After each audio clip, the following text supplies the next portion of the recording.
Mbote na bakongomani nyonso sur Masudi TV en direct de Cape Town. Nzamba batela bino nyonso science bozolanda biso en direct. Vraiment toye lombango boyebi devoir na biso toza nango ya ko informer bino afin que bana Congo bakosama lisusu te. Donc bokoto bisika nyonso bozali bozala vraiment concentré. Moi sujet ezali ya kolobelela vraiment oyo ezali intéressant. Alors premier sujet ezali discours ya président Félix Antoine Tshisekedi Tshilombo, président de la République démocratique du Congo. Alors deuxième discours tokozwa ya Martin Fayulu. Bon ezaki discours te, eza juste interview oyo bazalaki ko interviewer ye na Top Congo par Christian Louis-Sakweno. Et puis Martin Fayulu a répondaki nini tokoyeba yango na détail. Et puis troisième point tokolakisa bino interview encore ya ndeko babengaki oyo azalaki premier ministre. Donc comment bagéraki makambo bapandere oyo bozoyoka oyo bapesaki baprix exagéré, baprix moko un peu compliqué. Bokozwa interview na ye et puis bokozwa ba réponse oyo apesaki et puis tokoanalyser na bino dans l'ensemble.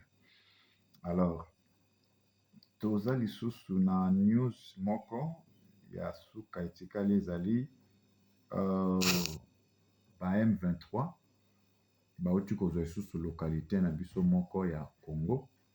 Tokolakisa bino ba image soki régie otiela biso et puis commenter une fois de plus. Alors na province moko ba troc moko ezosalema pe na bana ya Kabila, donc bandeko ya Kabila oyo ndeko bazobenga Zoé Kabila baza ko ndenge bapesi biso information. Donc baza kozwa ba minéraux et puis baza kozwa ba matière mais baza kobimisa ngo na ndenge moko ya kintweni ndenge balobaka. Donc tokopesa bino ba image puis tokokota vraiment détail. Mais avant tokota vraiment profondeur ya mission na biso tokosenga régie chez biso loyembo Inonce B et puis tokozonga pona ba détail nyonso. Restez branchés na Masudi TV et abonnez-vous massivement. Merci.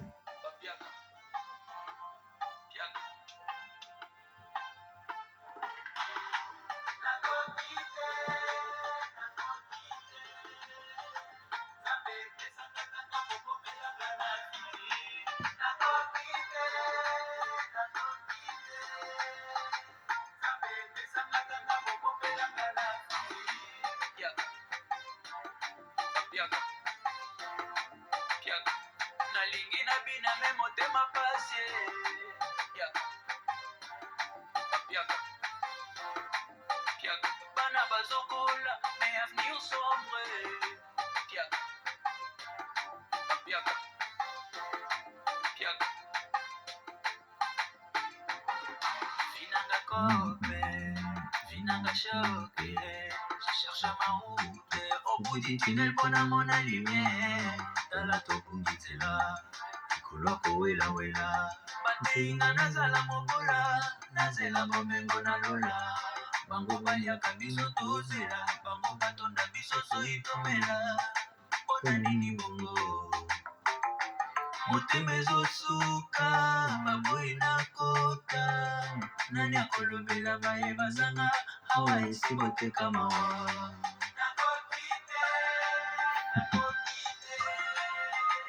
Zambe pesanga tana mungomelanga na fiki.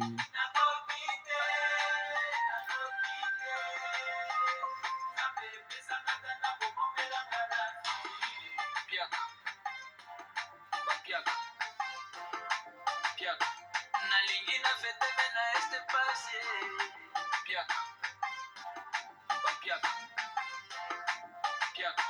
Nalingi na vote me motema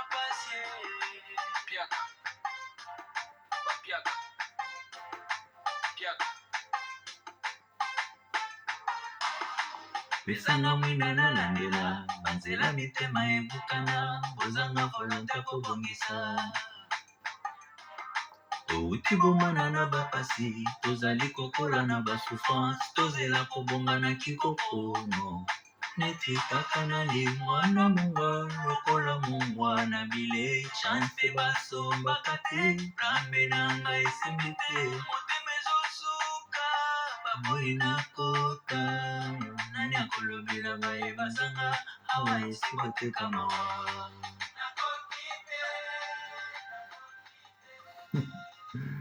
Vraiment, touti kouta Innonce B, vraiment merci na régie. Bao nyonso bozolanda biso, bo s'abonner massivement.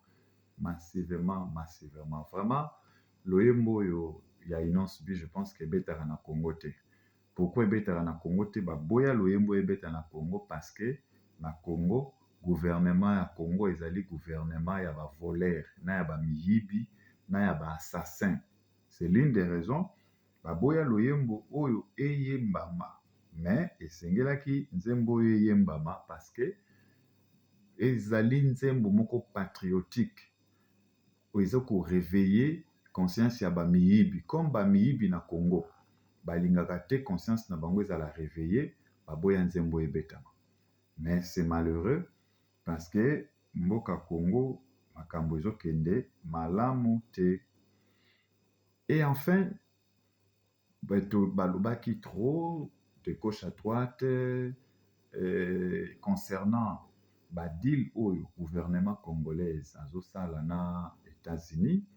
Il y avait beaucoup de gens qui murmuraient et puis il y avait beaucoup des idées et puis beaucoup des analyses où esalemaki. Donc mutu na mutu apesaki ba version ndenge akoki kopesa ba version apesaki. Alors et chef de l'État ayaki ko conclure na discours ou ayaki ko pesa pour na ko éclaircir donc kopesa éclaircissement na opinion que non ye aye na donc comment dirais-je alliance à Salina États-Unis ezali nango ko brader ba minéraux te. Alors tokolanda ye et puis tokosala analyse parce que émission oyo bozolanda Masudi TV ezali émission ya analyse tosalaka ba analyse mais tosalaka analyse pas comme les autres, c'est-à-dire awa ezali justice et puis awa ezali réconciliation, c'est-à-dire soki ezali erreur tokolobeza erreur, soki ezali justice tokolobeza justice, soki ezali réconciliation tokolobeza réconciliation. Donc, awa to toleraka mabete, c'est-à-dire émission Masudi TV ezali no more tolerance. Donc, awa tolérance zéro. Donc, c'est ça. Alors, tokotiela bino discours ya mokonzi ya mboka et puis to sala commentaire tokozwa un peu l'essentiel.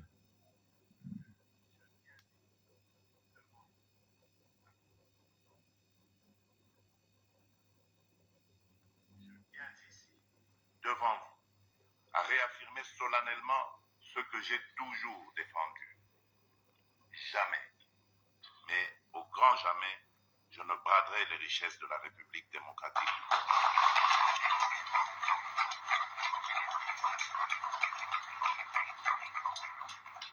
J'en ai fait le serment devant la nation et je m'y tiendrai jusqu'au bout.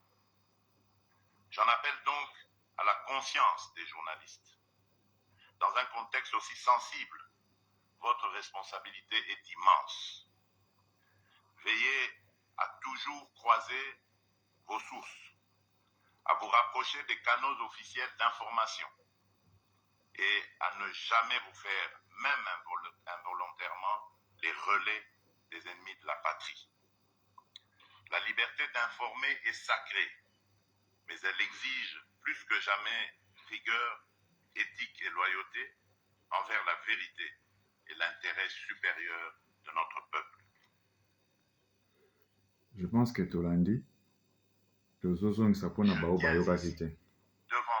Je tiens ici devant vous à réaffirmer solennellement ce que j'ai toujours défendu.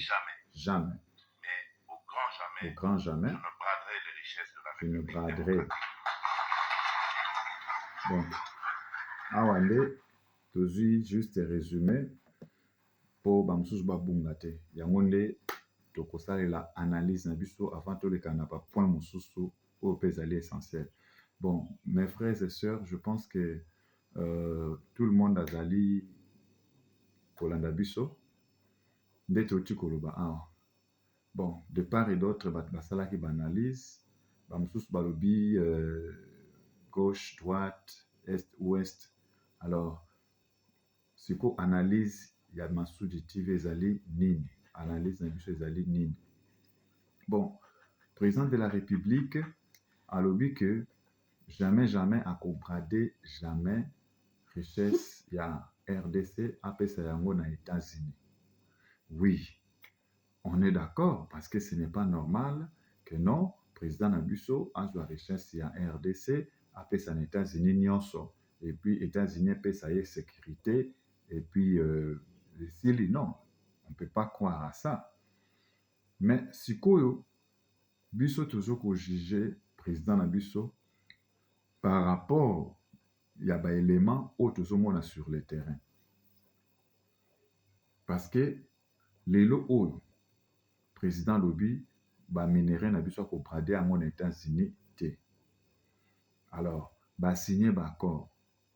Mais ce que nous savons, biso nyonso toyebi, accord nyonso soki ba signer, bo signer na mutu accord. Il faut tozala na ba effet ya accord oyo bo signer. Exemple, ceux qui bo signer accord moko bolobi que non, ngai na yo to signer accord, tolobi accord na biso ezali ngana pesa yo matembele, yo opesa nga peut-être nguba. Eza lokola troc. Bomoni même na kala na tanga kala batamboka bande ko sala ba troc. Troc cela signifie yo oloni basafu, ozana elanga basafu, okuna zana elanga ya bandembi. Sikoyo bokolia ndenge nini? Yo zana bandembi, okolambaka bandembi te. Okuna zana manioko to basafu, okolambaka manioko na basafu te. Sokolami manioko na basafu ekosenga ondembi. Esengeli bosala troc. C'est-à-dire, troc, cela signifie échange de biens. Donc, c'est-à-dire, accord aux États-Unis basali na RDC, ezali ba échange du bien. RDC akopesa diamant, cuivre, cobalt, et puis États-Unis akopesa sécurité. Mais toujours ça la analyse. Toujours ça la analyse. Ceux qui sont total sur le terrain, Goma est tombé, Bukavu est tombé. Oui, banungu ezali, soit disant na ba réseaux sociaux, non ba M23 baza ko quitter, bazolongola ba minduki na bango ba lourde, ba armes lourdes na bango na Goma, bazo kende nango entre guillemets Rwanda ou je ne sais pas. Bon. Preuve ezanante, eza ba nungu tosoyoka. Mais où ezali réalité, ba M23 ba attaquer encore une position en RDC et puis ba ekozwa localité moko mosusu. Donc, Régis Sokaza prêt à rocher la biso bomona M23 azu localité moko. Alors na localité wana o M23 azu azali ko akendaki na hôpital, ake ko assurer. Wana ezali ba source na biso nde batindeli biso ba news ya sûr. Ake ko ba M23 bake ko assurer donc bake ko pesa ba kisi. Na hôpital wana ba lobi bake ko pesa ba kisi et puis ba ko soutenir hôpital na makambo oyo hôpital ezangaki molei ainsi de suite ba ko pesa. Wana ezali ba M23 selon nos sources. Ba vidéo ezali toko projecter bino ba vidéo. Bon, to éviter. Si kotan bazolo bela M23 bazolo bela accord parce que États-Unis ceux qui asali na biso accord pour appeler sa biso sécurité. Ceux qui ezali 50-50. OK, je ne disconviens pas, mais to éviter to koyeba ngo aux heures qui viennent. na badetail soki kozala 50-50 parce que soki eza 50-50 te tokotelemela yango. Wana ezali premier point. Et deuxième point, lokola États-Unis alobi aye kopesa biso sécurité, mais il faut tomona yango sur le plan pratique. États-Unis aza pays moko akosakana na ye te. États-Unis obozoki États-Unis ezali 52 états, aza na baforce nyonso, force terrestre, force aérienne, force maritime, donc toutes les forces ye Amérique aza na yango. Alors na ndenge wana Amérique mpona kodéloger M23 na nanga ezali juste bas heures, c'est juste des heures. Comme accord eza déjà li, eza déjà na mesa basigné pe bazo continuer kosigner.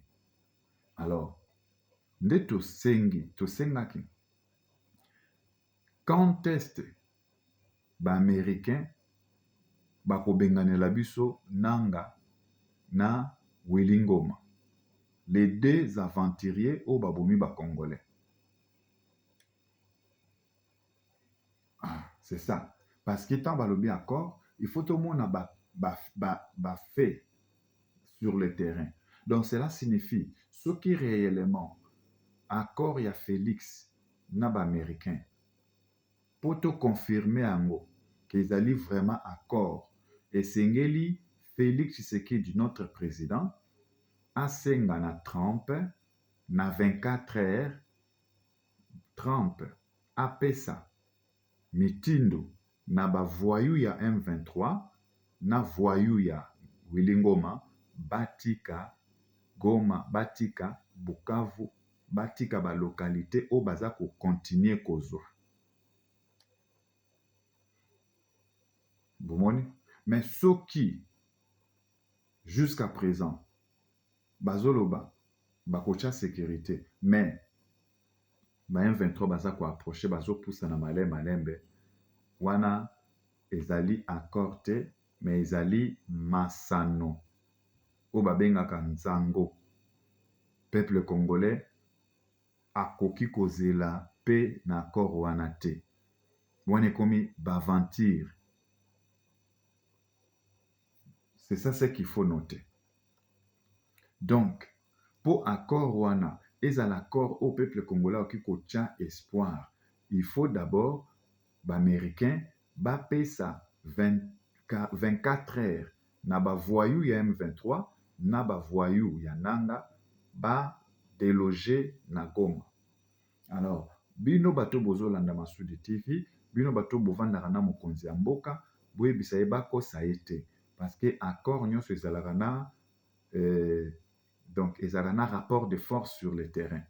Ce qui accord eza na rapport de force te ezali, ce n'est pas un accord, ezali farine na mikate na mwamba balesi gouvernement na biso. Parce que toza na MONUSCO bazali ba organisation mondiale ya États-Unis. Bavandi na Congo pendant 27 ans. Kimia ekota na Congo te. Alors soki Félix azui lelo richesse à Congo apesa na États-Unis pour kimia ekota toboyi te, eloko eleki kimia eza te. Mais est-ce que MONUSCO epesa kimia na Congo te? Est-ce que Amérique nde koya kopesa kimia? Point d'interrogation.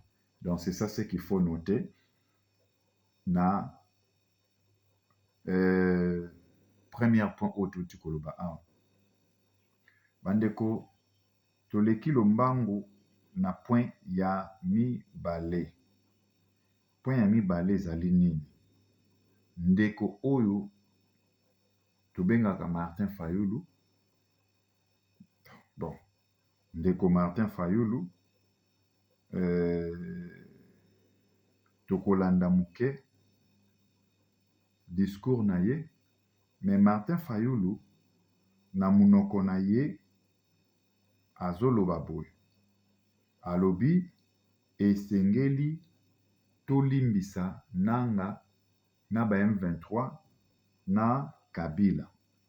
Soki tolimbisi bango afin que makambo ekoma malamu sur le terrain. Wana ezali ndeko Martin Fayulu. Donc, selon Martin Fayulu, esengeli tolimbisa nanga, tolimbisa M23, tolimbisa Kabila, et puis po makambo ekende na ndenge elongo bani. Mais tokoloba boui. Mes frères et sœurs, o bozolanda biso. Kolimbisa, oui. Mboka ekendaka na barando te. Il faut kolimbisana po totambola ensemble. Wana ezali mabete. Mais tobosana te. Mokonzi ya bakonzi oyo asenga biso tolimbisanaka ezaka Nzambe. Oui, toyebi yango. Mais il faut faire très attention. Le même Dieu, tangu aye na mokili, il y avait quelque chose qui s'est passé. Tangu baye kosenga Jésus pako. Parce que batu mingi bazo comprendre te ba politiciens baza ko détruire ba peuple congolais. Tangu baye kosenga Jésus pako. Jésus azaki na mbongo te. Mais Jésus ebisi baye koli bokende na mai bokobwaka ndobo et puis bo péché. Tant boko péché boko mona mbisi wana bofungola munoko na ye mbongo eza na kati ya mbisi et puis bofuta mbongo epai ya basengi pako. Epai ya basengi pako. Alors, tout la nana Martin Fayulu. Et maintenant, quand on pardonne, pardonner ne veut pas dire oublier. C'est par rapport à tout ce qui s'est passé que nous devons nous remémorer ça et pardonner et construire l'avenir pour que cela ne se passe plus.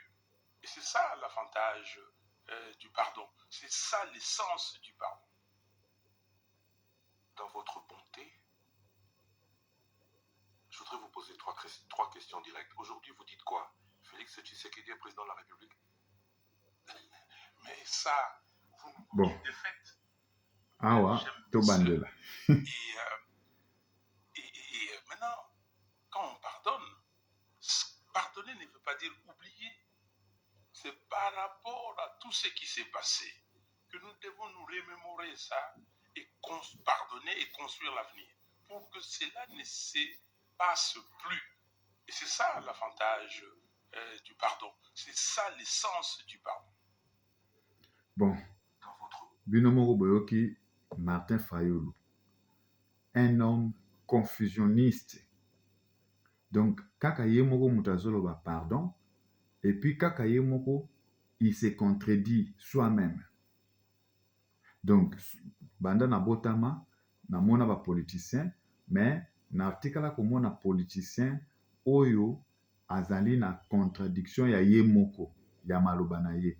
Soko tali vidéo oyo, na ndeko Lusakweno, oko remarquer que le type a milingi basinga yemoko. Makambo yemoko alobi, mais elingi ye basinga. Il faut pardonner. Il faut pardonner qui? Kabila. Il faut pardonner qui? Nanga. Il faut pardonner qui? Willy Ngoma. Batoyo, babomi ba mama na biso, na ba papa na biso, na moi, bazo boma, bazo violer. Pona nini? Parce que Nanga, babotolaki ye ba mabulu na ye ya diamant na Congo. Alors Nanga a décidé, azwa minduki, aboma ba pe congolais na Willy Ngoma. Et puis, après wana, tolimbisi Nanga, tolimbisi Willy Ngoma, allez, maman wana bakufi wana, o bango ba violé, batata wana bakufi, bana wana babomisi, bake na bango ya ofele, parce que peuple congolais azanaye ndunda buka lelo lamba lelo atakufi, azanaye puku, azanaye niaou, kondoko, nyamasimandako. Est-ce qu'allez-y comprendre? Oyo batu ya ndenge nini? Oyo ba politicien ya ndenge nini? Donc ba politicien baza ko encourager le mal. Donc Martin Fayulu na interview na ye il a encouragé le mal, c'est-à-dire azali kosala auto-encouragement du mal. Yango napesaki bino exemple, ye moko Jésus, ye nde asenga biso to pardonner, ye nde Nzambe, mais boyoka sikoyo exemple. Parce que il y a des gens au bazosala baza ko prétendre, c'est comme si bayebi liloba na Nzambe. Est-ce que Martin Fayulu ayebi liloba na Nzambe? Mais la manière dont il parle, c'est comme s'il prétend à connaître la parole de Dieu pour blanchir ses frères rebelles. Parce que Nangaza rebelle, Wilingo Maza rebelle. Et azui soi-disant liloba na Nzambe, na makambo na bango ya kindoki bazosala, na makambo na bango ya salite bazosala, il prend la parole de Dieu pour soi-disant prêcher, ezala canal na ye ya kolekela, pour promouvoir cette bêtise commise par ces types voyous, les Nanga et les soi-disant Wilingom, et les petits Rwandais. Botala, estika Congo ezokende. Mes frères et sœurs, bo s'abonner na Masudi TV. Ebele ba s'abonaka na ba film a prono. Soka moni ba film moko a prono, papa, aweli sa s'abonner. Mais makambo o ezali vérité, makambo ezali banalize o ewutaka na esprit, bato ba s'abonaka mingi te. C'est mia ke nko s'abonner na ye, nesika bazo sala ba théâtre, nesika bazo sala bazo ko sala ba miss ya basi ya s'abonner. Esika bazo yemba ya s'abonner. Mais makambo sérieux azo ko s'abonner te. Bo s'abonner, na moinde ko moka s'abonner. Merci. Bo continuer, bo s'abonner ebele. Alors, mes frères et sœurs, Jésus-Christ de Nazareth yende atinda biso to limbisa. Mais boyoka histoire parce que namoni lokola Martin Fayulu, il prétend maintenant être chrétien. Oh, les politiciens Congo ne sont pas des chrétiens. Les politiciens qui sont au Congo, ce sont des gens vraiment mauvais. Balingaka peuple congolais. Et ce sont des crocodiles, mes frères et sœurs. Ce sont vraiment des crocodiles. Jésus lobi, bo kene na mai bo kozwa mbisi, bo fungola monoko, boya na mbongo wana bo futa pako. Bon, Jésus, yende Nzambe, yende bolingo, yende nyonso. Pona ni tan bayaki kosenga ye mbongo ba futa pako. Parce que aza bolingo. Pona nini? Alobaki te ke non, bino boko senga nga mbongo te, boza na bolingo te. Pourquoi bozo senga nga mbongo? C'est que vous n'avez pas l'amour. Ngande Nzambe. Boyokelinga mawate. Pourquoi Jésus, il pouvait aussi les parler? Parce qu'il était Dieu. Il devrait parler quand même. Que non, moi je suis Dieu. Pourquoi vous me demandez que je puisse payer l'impôt? Je ne peux pas payer l'impôt parce que c'est moi qui ai créé le monde. C'est moi qui ai créé les hommes, tout ce que vous voyez. C'est moi qui l'ai créé. Et pourquoi vous me les demandez de payer les impôts? Pourquoi? Alors, il devrait quand même parler ainsi. Mais Jésus, étant Dieu, il avait l'humilité. Il a juste ordonné à ses disciples, allez dans l'océan et vous trouverez, juste, vous pêcherez un poisson. Ouvrez la bouche, vous verrez l'argent dedans et venez avec cet argent pour que je puisse payer l'impôt. C'est lui le créateur. Mais botala. C'est-à-dire, Yamana Christ Alobaki, donner à César ce qui est à César. C'est-à-dire, ce qui mutwa yibi na l'État, mutwa bomi na l'État, mutwa yibi mbongo na l'État, mutwa zuba diamant, abuki kesi à l'État, abomi ba Congolais ndenge bananga bazosala nde baninga bazosala. Mais ya kaisa ya kaisala.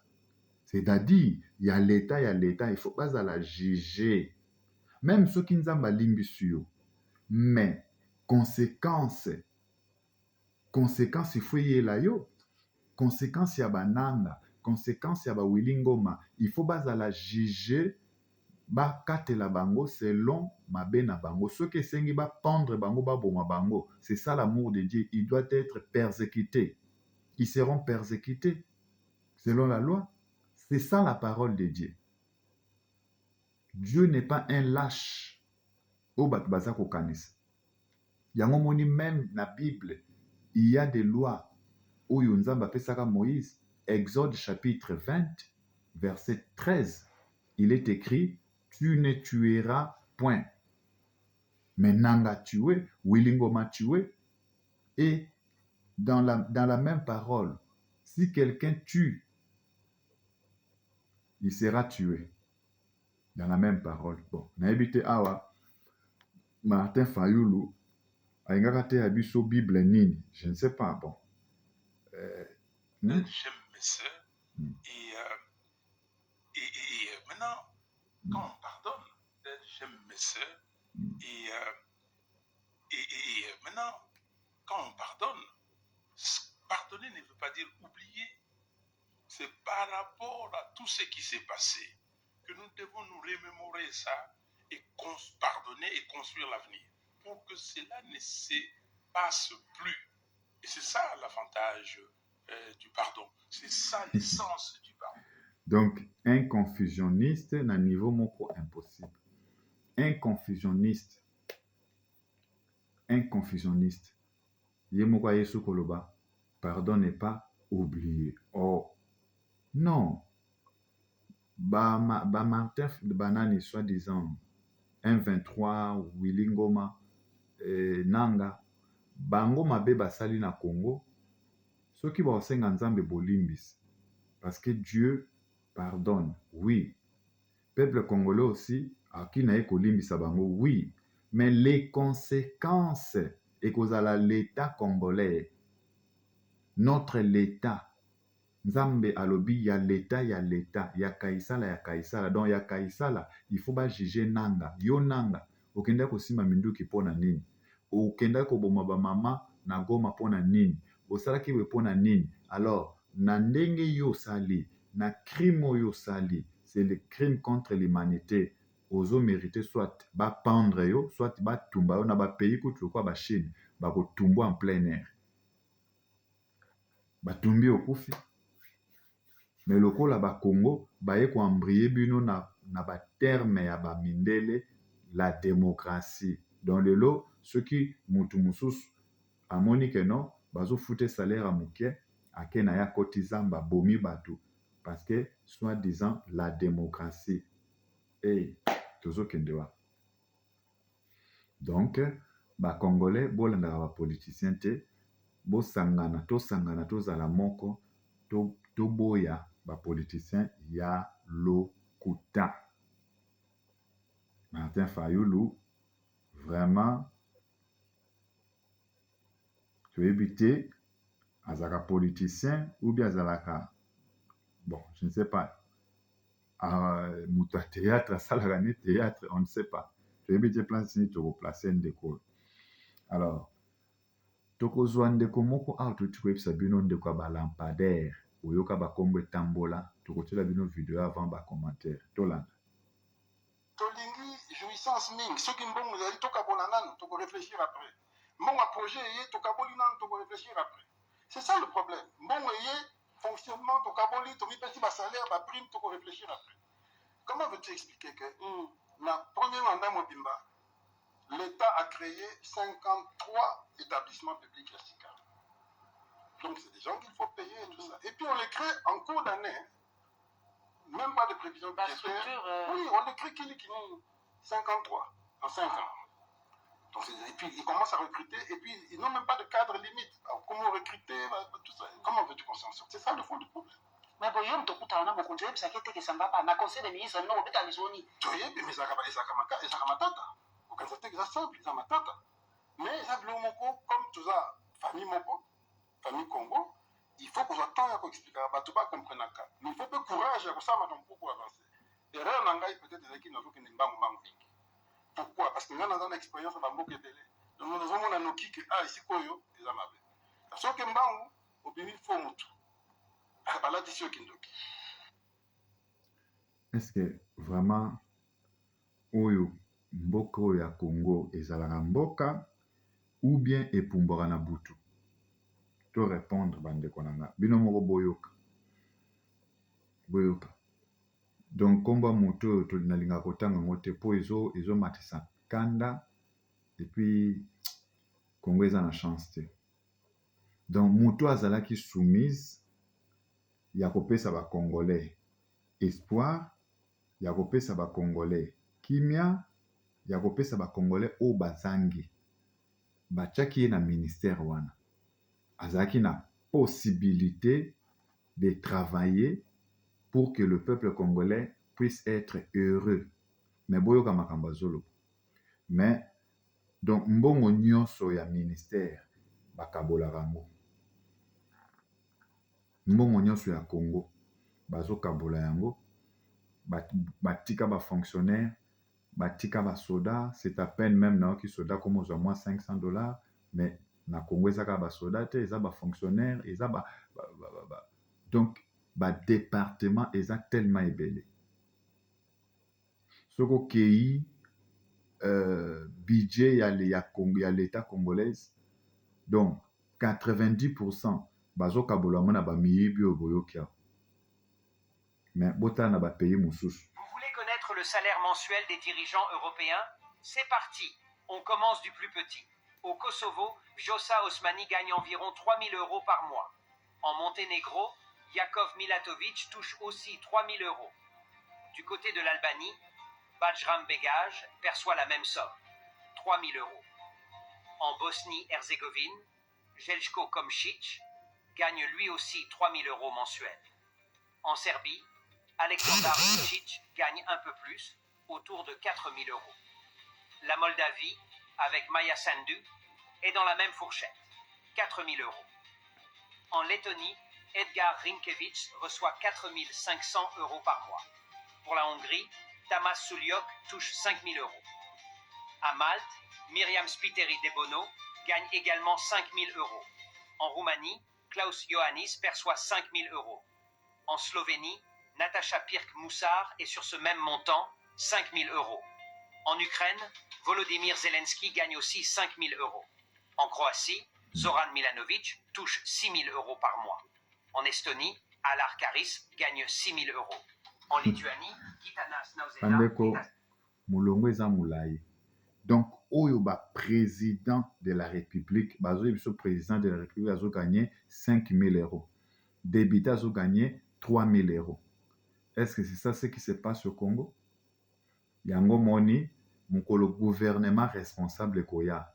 Il faut pas dissoudre le gouvernement parce que ezali gouvernement donc eza nango likita ya bandoki. Parce que tata ona âge na ye jouissance ming soki mbongo ezali tokabola nanu toko réfléchir après. Tala un soi-disant ministre Nicolas Kazadi, un voleur peut azako se gêner te. Ceux qui mbongo bimi tokabola nanu toko raisonner après. Donc tokabola wana c'est-à-dire na yepe na kati par na ye bako raisonner après.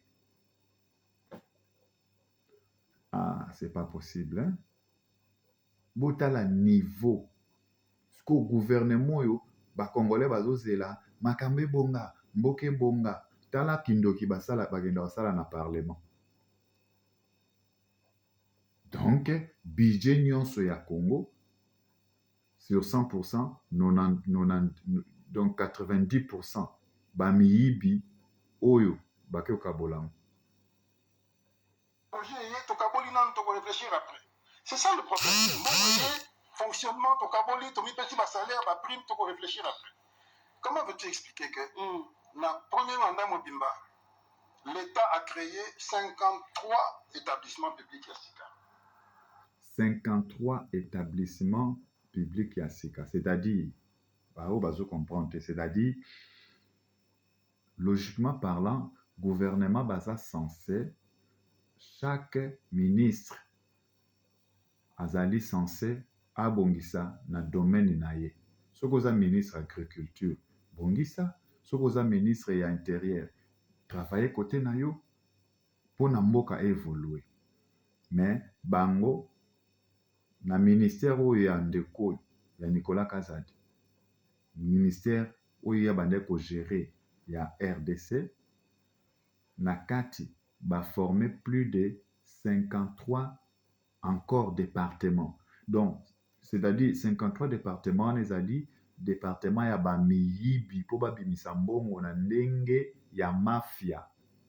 Olé peut-être exemple, tolinto sala peut-être projet moko boye, soit ya bilanga. Bon. Ministre ya agriculture azawana, il faut to bimisa mbongo to pesa ye peut-être ou bien azo ba initiative akende koluka ba partenaire peut-être en Afrique du Sud pour ba la biso méthodologie façon ndenge toki kosala peut-être exemple 2000 hectares ya bilanga tolo na masango bango bongo te bako sauter ministre ya agriculture bango moko kuna ba créer ba bureau lokola bango pe bazana ba na ba tuyau ya ministère ya agriculture ba créer ba petit tuyau sikoyo mbongo wana ezobima ezokota na batu wana olekende na vrai sens ya place esengeli kende ezokende na ba individu moko boye oyo bayebi même pas agriculture batanga yango te balota pe yango te aletan bakozwa mbongo wana bayibi bakokende kaka basaleli bino nde matata mpona asalaka mwa saki moko mibale ale mbongo nyonso baki obalela basi na bango bamosusu bakomi na basi 7 bamosusu 10 bamosusu bazobalabala partout. Est-ce que mboka ya boye peuple congolais oki kosatendre na nini? Vraiment beau s'abonner massivement tomoni mwa malile koti pa na biso awa totia mwa jaquette oyebi toujours ya mboka na biso ezala malile ezala makasi. Donc botala niveau politique ya Congo ezokende. Donc c'est l'une des raisons tozosenga mutu oyo il faut ba kangaye l'état sala musala na ye ezala te soki mutu ayibi mutu asali boye alors mutu akomi koya te nzamba limbisa non totika makambo wana ya nzambe ya l'état soki mutu asali mabe na ye personnel soki aleli pa nzambe oui nzamba kolimbisa mais ayebake na se nzamba tia l'état kolandela ye l'état kosambisa ye soki esengeli akota boloko akokota boloko parce que balobi les salaires du péché c'est la mort. Donc c'est un peu ça un sujet où je pense que les Congolais te comprennent. Alors mes frères et sœurs Zoé bazana ba trafic bazosa na Congo. Alors ba révéler biso quelque chose moko wa pour que la bino image boyo kandenge de quoi zolo. Bonsoir bapangi ya Congo Central oyo eza bage kumbaka ba grim ya Zoé bage kumbaka ba grim ya Zoé sikoyo uti banana ezomata po etelema na nini na bango oyo place bamaselaka ba grim na bango na se ya pont sikoyo elobi na ba message tozoyokaka toyebi te biloko nini bazokotisaka po siko biloko oyo bazipi bashi parce que emataka vide tango emataka vide mais sikoyo yango ezomata babashe biloko toyebi te biloko nini wana mpona port wana place biloko ekekitela ni même service moko ezalaka wana te en plus mabe toza nango banda kaka na limite ya noki tango tokoti kote na biso boye tozalaka ata na service ya nini te force navale te po bango nde bakolandela ngo bayeba nini eza mpona mais ezalaka te toyebi te biloko nini yango oyo Tango ekokita wana ba remorque na bango wana ezwi eje bazwi ba biloko so ba bashe na ba remorque na ebite soki service ya ba contrôle ba DGM ba ANR tututu eske ba verifia ka biloko oyo to yebite ya wana bwaki image oyo service na biso l'état na biso telema. Merci beaucoup. Oyoki donc il faut congolais nyonso akoma na service ya boye omoni makambo moko eflou na mboka na yo zwa image tindela bakonzi. Donc Congo central tozopesa bino message bampangi ya monu bisika bozali bokengela mboka lisu likola lisu lisu likola lisu wana terre ya kimbangu mabe ekota te, c'est-à-dire bolandela ba grime oyo ya Zoé bana oyo badétruit Congo bayibi bapunzi e bazokontinue makambo bagrine wana soki bagrine bayebi te nini eza na kati ebombami na babwatu wana bazomema bawago wana il faut bolandela yango. Donc tozosenga na bandeko nyonso baautorité ya Matadi vraiment tozoyeba te na kati ya mai il faut sécurité navale ezala sécurité maritime. Basoda na biso fo bakengelaka les 4 coins nyonso ya baprovince na biso. Donc tozosenga na baautorité vraiment ya Matadi renforcer sécurité na mai na babibale na bisika nyonso sécurité evanda. Je pense que ekozala malamu mingi.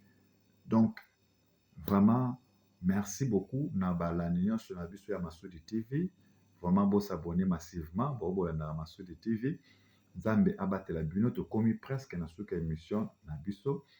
Donc moi d'âge mokie tokopesa oto kikoloba ezaka que na mokili oyo soko ozosala likambo na yo kotala batu te, parce que soko otali batu okosala yango malamu te, parce que eza na batu mosusu badécourageaka batu, eza na batu mosusu bayaka kopesa pe conseil me ya kochola, mais eza na batu mosusu bayaka kopesa sikoyo makasi a partir ya maloba na bango mosusu balobaka, me bamosusu balobaka ondira azoloba ondira azoloba te me azochola yo.